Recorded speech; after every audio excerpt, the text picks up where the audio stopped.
জানেন মৃত্যুর ঠিক কতদিন পরে পুনর্জন্ম হয়? পুনর্জন্মে কিভাবে কার দেহ ধারণ করে? প্রিয় দর্শক, আপনি জানলে অবাক হবেন যে এইসব প্রশ্নের উত্তর একেবারে পুঙ্খানুপুঙ্খভাবে দেওয়া আছে গরুড় পুরাণে। হ্যাঁ, আমরা হয়তো অনেকেই গরুড় পুরাণের নাম শুনেছি, কিন্তু আদেও জানি না এতে ঠিক কিসের বর্ণনা আছে। মৃত্যুর পর মানুষের আত্মা কোথায় যায়? পুনর্জন্মের প্রক্রিয়া কিভাবে ঘটে?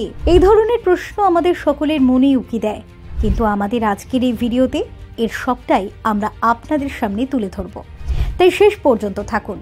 গরুড় পুরাণ সনাতন ধর্মের একটি গুরুত্বপূর্ণ গ্রন্থ।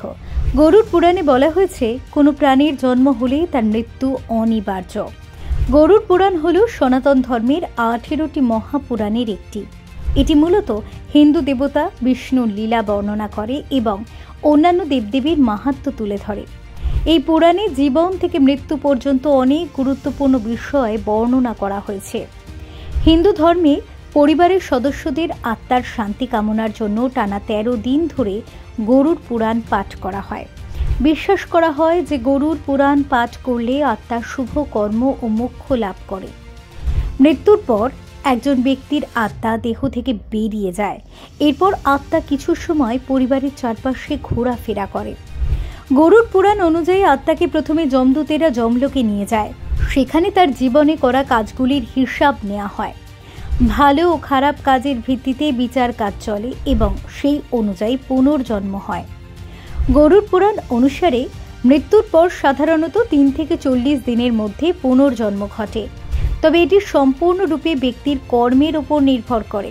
যদি কেউ সারা জীবন ভালো কাজ করে থাকে তাহলে তার আত্মা দ্রুত নতুন জন্ম লাভ করে, কিন্তু যারা খারাপ কাজ করে তাদের জন্য পুনর্জন্ম হতে বেশি সময় লাগতে পারে। আত্মার এই যাত্রা অত্যন্ত গুরুত্বপূর্ণ।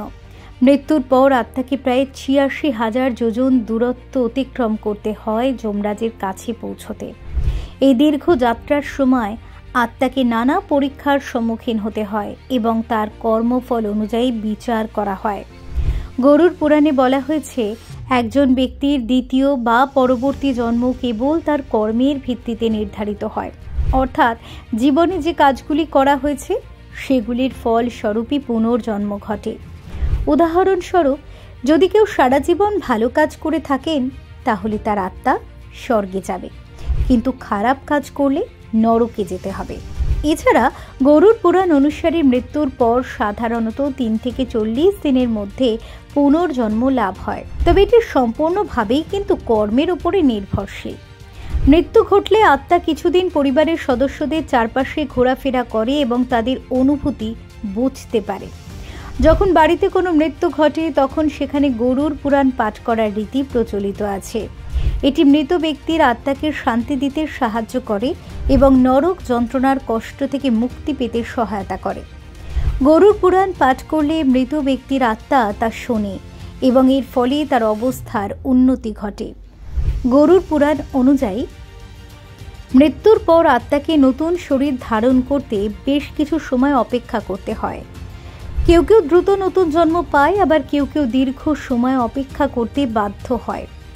এটি তাদের জীবনে করা কর্মগুলির ওপরেই নির্ভর করে। মৃত্যুর পর সাধারণত আত্মা কিছুদিন পরিবারের সঙ্গে থাকে এবং তাদের অনুভূতি বুঝে নেওয়ার চেষ্টা করে। এই সময় আত্মা তাদের দেখতে এবং শুনতে পারে, কিন্তু তারা নিজেদের অনুভূতি প্রকাশ করতে পারে না। গরুড় পুরাণে উল্লেখ আছে যে মৃত্যুর আগে অনেক সময় মানুষ কিছু সংকেত দেয় যা তাদের অবস্থা বোঝায়। এই সংকেতগুলি কখনো কখনো পরিবারের সদস্যদের জন্য গুরুত্বপূর্ণ হয়ে ওঠে। এছাড়া মৃত্যুর আগে যদি একজন ব্যক্তি গুরুতর অসুস্থ থাকে তবে তার আচরণ এবং কথাবার্তা পরিবর্তিত হতে পারে। এই পরিবর্তনগুলি পরিবারের সদস্যদের জন্য একটি সংকেত হতে পারে যে তিনি শীঘ্রই মৃত্যুবরণ করবেন। হিন্দু ধর্মে জন্ম মৃত্যু একটি চক্র হিসেবে ধরা হয়। এই চক্র থেকে মুক্তি পাওয়ার জন্য মানুষের উচিত সৎ কর্ম করা এবং ভালো কাজের দিকে মনোনিবেশ করা। যখন আমরা সৎভাবে জীবনযাপন করি এবং অন্যদের সাহায্য করি তখন আমাদের পুনর্জন্ম ভালোভাবে ঘটে।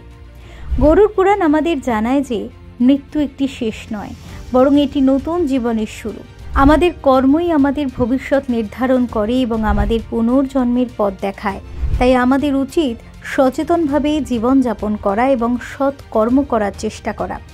আমরা যখন গরুড় পুরাণের শিক্ষা অনুসরণ করি তখন আমরা বুঝতে পারি যে আমাদের জীবনের প্রতিটি কাজই গুরুত্বপূর্ণ এবং আমাদের কর্মফল আমাদের ভবিষ্যৎকে নির্ধারণ করে। তাই আপনার শুভাকাঙ্ক্ষীদের কাছে এই ভিডিওটি পৌঁছে দিতে প্রচুর পরিমাণে শেয়ার করুন এবং ভিডিওটি অবশ্যই লাইক করুন।